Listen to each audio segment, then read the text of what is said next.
Namo Narayan, everybody. This is Sannyasi Shivani coming from Ishtadev Niwas Ashram in beautiful British Columbia and on this unceded territory of the Tanaha Nation.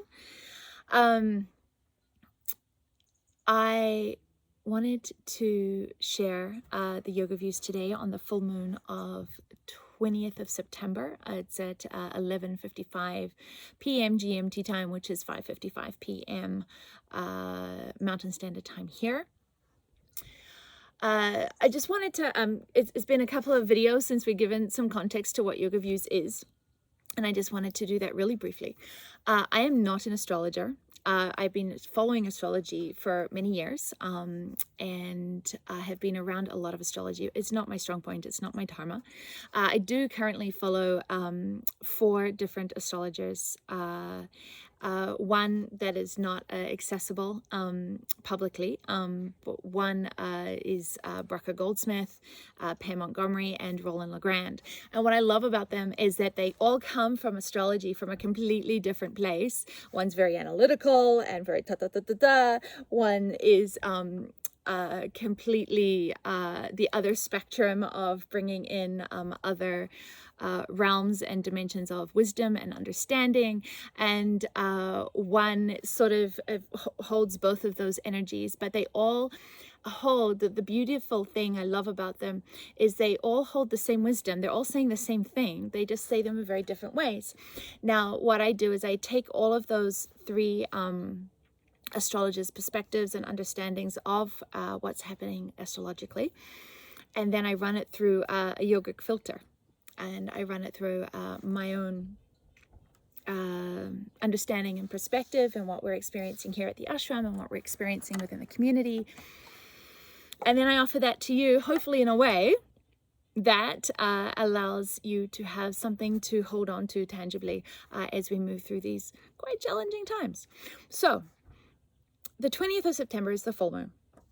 Okay, so what you've got is you've got the sun is in Virgo, but it's conjunct with, which means it's really close together, with Mars that is in Libra. Okay, so you've got the sun and Mars, which are conjunct, but they're straddling 2 different signs, which is Virgo, very detail orientated, and Libra, which is all about balance and justice. And then across from that, you've got the moon, of course, because it's a full moon.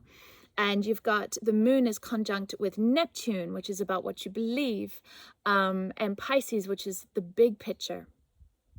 And so when you've got one, very detail orientated Virgo and very big picture spiritual orientation Pisces, you kind of, you've got to straddle these 2 perspectives, and that's really, in the big picture, I think the biggest thing to be aware of right now is that we are straddling 2 different paradigms, and it's really it's a moment-to-moment decision at the moment as to which one you're going to embody, because all of the frequencies of, let's call it the 5th dimensional paradigm, are right here.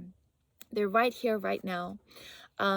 There's a lot of 3rd dimensional paradigm energy where we're having to really break down to break through.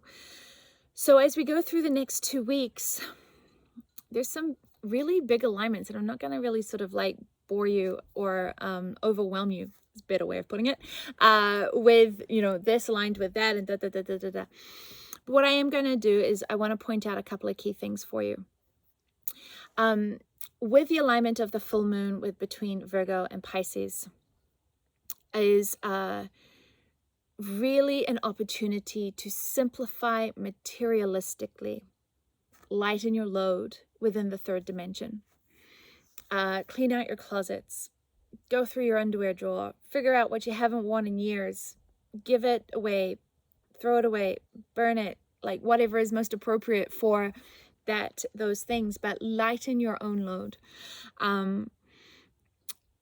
Between now and March really is a great time to lighten up and declutter, dematerialize, shift the value away from the material, consumerism, consumption-based reality that we have been in for a long time. And we've been in it for such a long time that we've sometimes forgotten that there's actually different realities that don't revolve around consumerism, and don't revolve around capitalism, don't revolve around getting more and having more and doing more, and that's actually only one reality. Yeah, it's one reality. And where right now I think it's really interesting, because for a long time there's been these other realities, but the density of the frequency that we have lived, especially in the West, is so dense that you can't see or can't connect to it. Now this is, you know, a blessing of my own experience of being able to go back to India every year for about 12 years in a row, where we got to participate in yagyas and participate in pujas and participate in ashram life that have trained us out of that reality, that have trained us out of that habitual reality and allowed us to experience the frequencies of these higher realities. And higher, I don't mean in hierarchy, I mean in finer, you know, just like the particles, when they're ice, vibrate very slowly. But when they are water, they're same particles, but they're vibrating faster. When it's steam, they're vibrating faster even more. And so the reality, the stuff of reality, we call it Parvati or Atma, is the same H2O. It's the same molecules, but you're interacting with different realities based on how fast the particles are responding to your frequency. And the faster your frequency, the higher your frequency, the more tangibly you're able to move through a reality where you can identify, or you can orientate to the particles that are at a higher frequency. Now, it doesn't mean that those lower frequencies are not here. They are, but they don't become your reality. Okay? Because your reality is based on your own frequency. And so what we have right now astrologically is some really big alignments that say it's time to choose. Are you going to literally live in the ice age, where you're interacting with a reality based on the lower, denser, slower frequencies, or are you going to choose to interact and live within a reality of frequencies that are running at a higher vibration? Okay, we call it a paradigm shift, we call it different state of consciousness, you know, like there's all of these different terms for it, but you know, the sun is the sun is the sun, rather, whether you call it, you know, the sun or Surya. It's the same thing, right? So the key to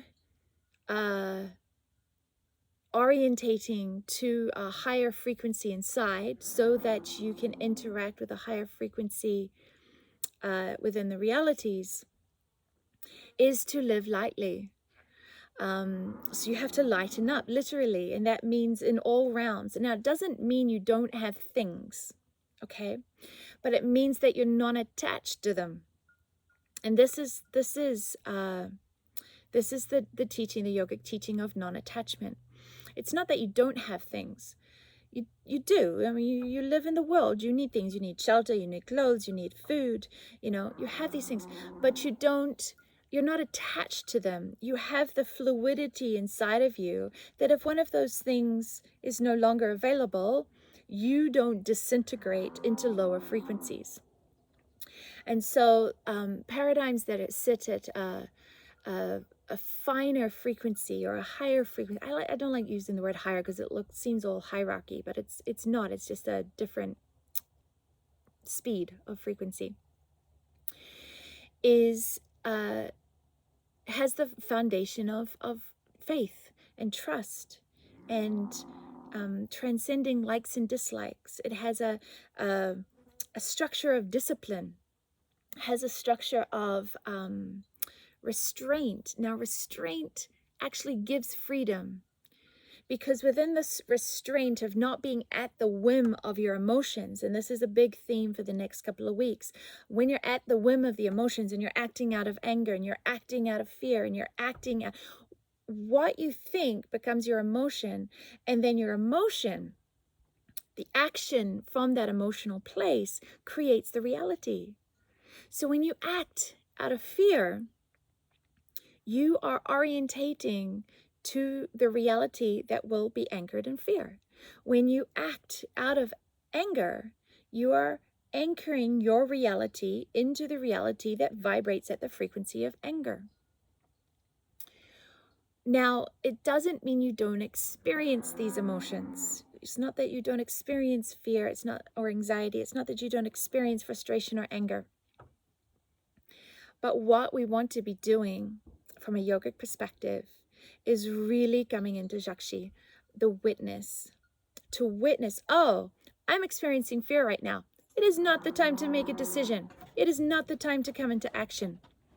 Oh, I'm really frustrated by this. I'm really angry about this. I feel really fired up about this. Okay, that's great.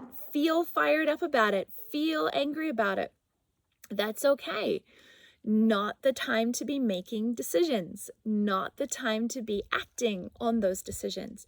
It's the time for feeling, for witnessing, for re-anchoring and recalibrating to the reality that you want to embody, and then to figure out which action moves you into the frequency towards that.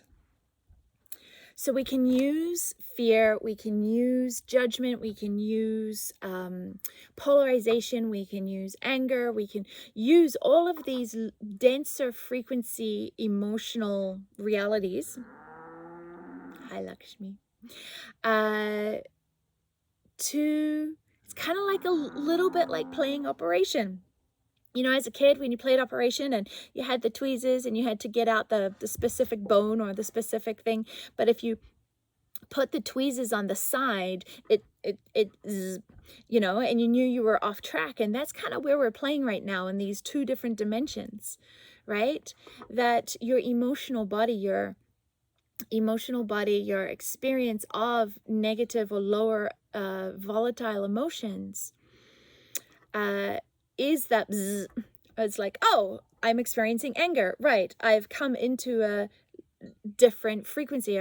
I am orientating and identifying with the third dimensional shadow that is coming to the surface hard and fast right now. I don't know if you've noticed. But you know, and then you can go, okay, well, what was my orientation? What am I holding as the dream of the reality that I want to embody, of kindness, community, serve, love, give? Where am I in those frequencies? And then feel those frequencies. Do your mantra practice, do your asana, your pranayama, you know, calibrate, call your friend that's on the same wavelength and have a conversation and train to those frequencies. Allow the volatile frequencies to shift, and then go, oh yeah, okay, that's that reality, but it's not my reality anymore. I'm not buying into it. I'm not acting from it. I'm not feeding it. I'm not engaging with it. I can still experience it. I can still acknowledge it. I'm not bypassing it, but I am going to have enough restraint in my responses to no longer act or make decisions from those negative emotional places. And that is restraint. That's what I mean by restraint, where you have restraint enough to slow down momentum. Bring it closer, look at it, choose consciously, and then act from that place. And that, my lovelies, is called freedom. The freedom is an internal expression that is conscious about how it's behaving and how it's responding rather than reacting, and what reality it's going to sit in. you know, and watching those frequencies of fear and anger and that as a, oh, yep, there we are, heading back over to the other dimension again. Okay, reorientate, recommit, keep going. Oh, there we are again. I read this news headline. I'm not saying putting your head in the sand, but I am saying look at it and go, yeah, that is a reality. I'm not feeding that reality anymore.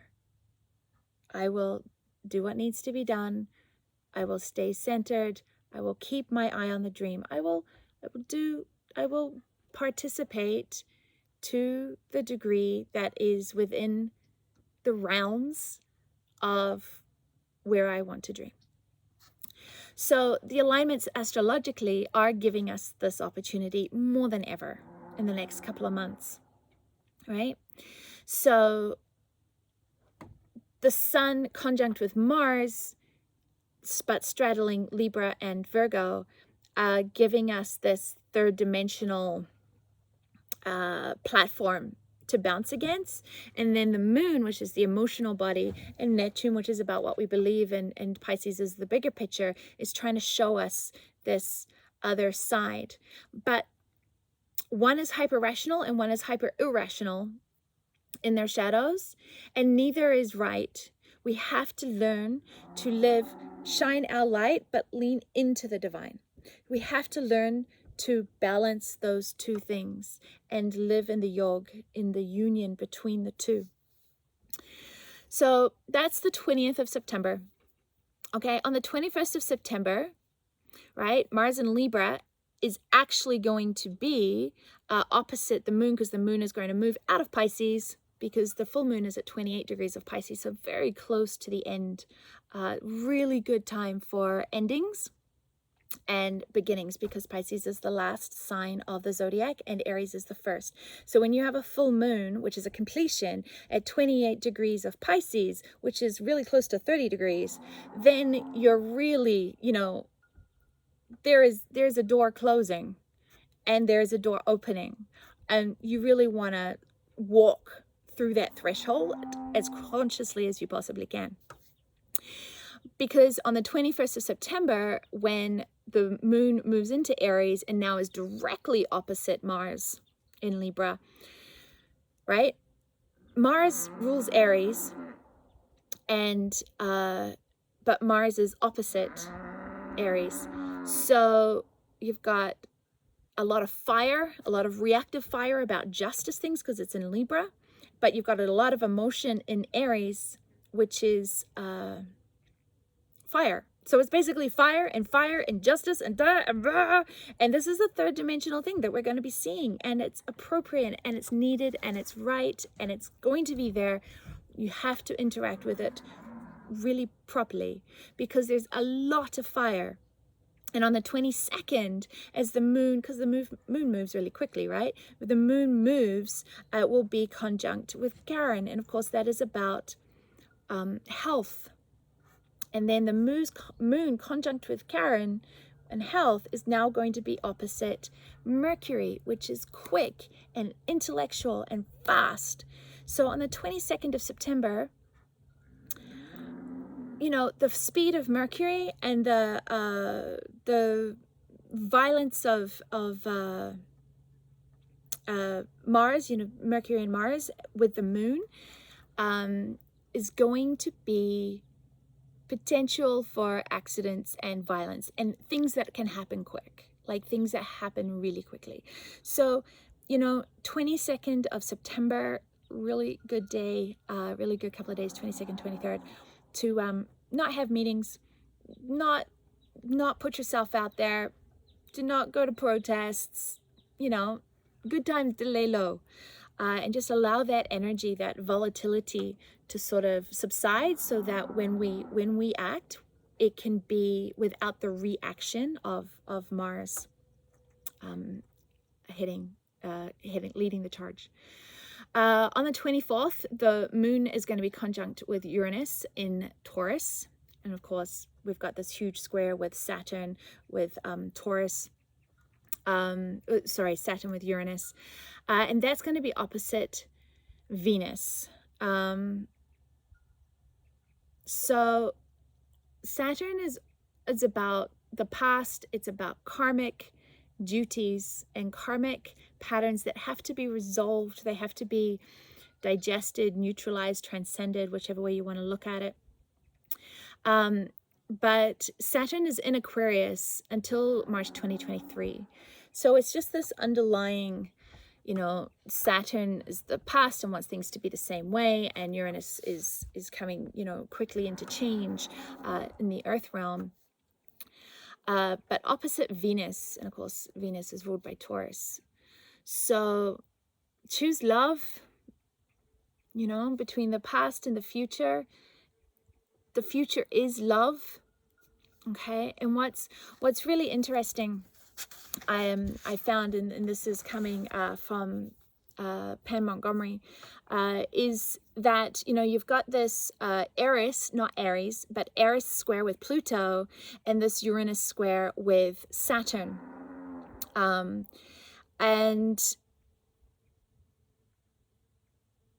Eris and Uranus are stronger. They are stronger planets than Pluto and Saturn.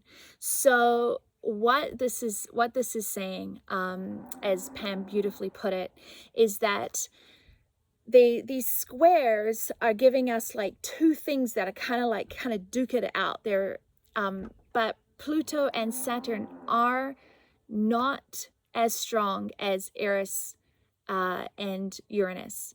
So at the end of the day, the new world of Uranus, the new Earth and Eris is going to prevail. But it's going not. But Pluto and Saturn aren't going to give up without some challenges. So I think there's a lot of hope. There's a lot of hope there, but we need to. It's a long game. It's a long game. But this is why you were born right now. This is why, I'm assuming, you're an adult right now. You chose to be here right now to be part of this solution, to be part of the frequency. Your frequency is paramount to the collective. Right? You're always like, oh, well, what can I do? What can I do in the third dimension? It's not so, I don't think right now that it's so much about what is happening on the third dimension, because every time you fight something on the third dimension, you're pushing up against the third dimension, and that's just going to create more and more conflict. And that's not what we need. What we want is to calibrate out of the third dimensional conflict reality. And to do that, it's all about recalibrating individually, collectively. And this is why Swamiji is constantly talking about satsang and sangha, to resonate with truth, to come into connection with truth, to come in to orientate to the teachings, and surround yourself with people, your frequency family of the same calibration, because collectively, oh, Lakshmi is not happy this morning. Collectively, you really, it's much easier to hold a dream, to hold a frequency, because people do come into doubt and they do waver. And collectively, you can make much more of an impact. Okay, so towards the end of the month, 26th, you know, things are going to come clearer, but not so clear when the moon reaches Lilith in the North Node. I don't really think it's going to like be 2 steps back and 2 steps forward and a step and a half back. You know, don't take the third dimension too concretely right now. Don't take the third dimension too concretely. Okay. The more you push up against the third dimension, the more it's going to be fueled. The more the conflicts are going to be fueled, the more the governmental regimes that are breaking down, are like striving for power over, are, you know, like something that knows that it's about to lose a battle, so it's just going all in with everything that it's got. And just step to the side. Okay. You have no power. There is no power. Power is shifting. Power is shifting. It's not us. But we have a role to play in how easy the shift is going to be and where we want to stand in the shift. Okay? So it's such a beautiful time. And in the Northern Hemisphere right now, we have the harvest and we have completions and we have some really beautiful energies to support letting go of things that are no longer serving us, letting go of relationships that are no longer serving us. And while we can look at that, and it's fine to look at that of what we're letting go, I think the better use of our time and energy is to look at where we need to go, right? And to know that this is what the teachings of yoga have been sharing for thousands of years. Because the teachings of yoga, the masters of yoga, already sit in this other reality. They're already sitting there. They're sitting in this other reality going, yo, in the third dimensional, orientated, identified, egoic, narcissistic, capitalistic reality. Hello. This is not the only reality that you need to connect to. I am living embodiment, not me, the masters, are a living embodiment that you can be in this world, but not of this world. This is what the teachings of yoga have been holding and sharing. Non-attachment, non-duality, polytheism, serve, love, give, meditate, realize, be good, do good, be compassionate. Serve your neighbor, help your neighbor, orientate to the beyond yourself, beyond your own ego. Allow yourself to surrender to thy will instead of so fiercely holding on to my will. The teachings have not changed.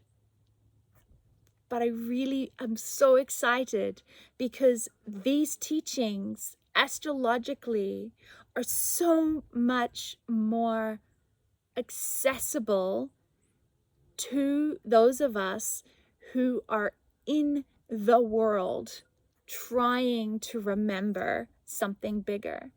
And so the teachings are just keep coming back to them. Non-attachment, non-dualism, witnessing, discernment. So important. And that at the end of the day, every single piece of truth resonates at love. And that's what you are. That's what I am. Because you and I are not separate. So, choose your reality. Do not bypass other realities. Do not put your head in the sand. See it as a muscle. See it, acknowledge it. Do not feed it. Choose, respond, act in the direction you want to be going. And because if you do not feed something, it has no power. So, Namo Narayan. I hope that this is helpful. I love your comments. Please, if it resonated with you, share it, subscribe, send me a message. We love getting your messages here at the ashram. Comment. I think I said that already. Yeah, together, we will do this. Namo Narayan.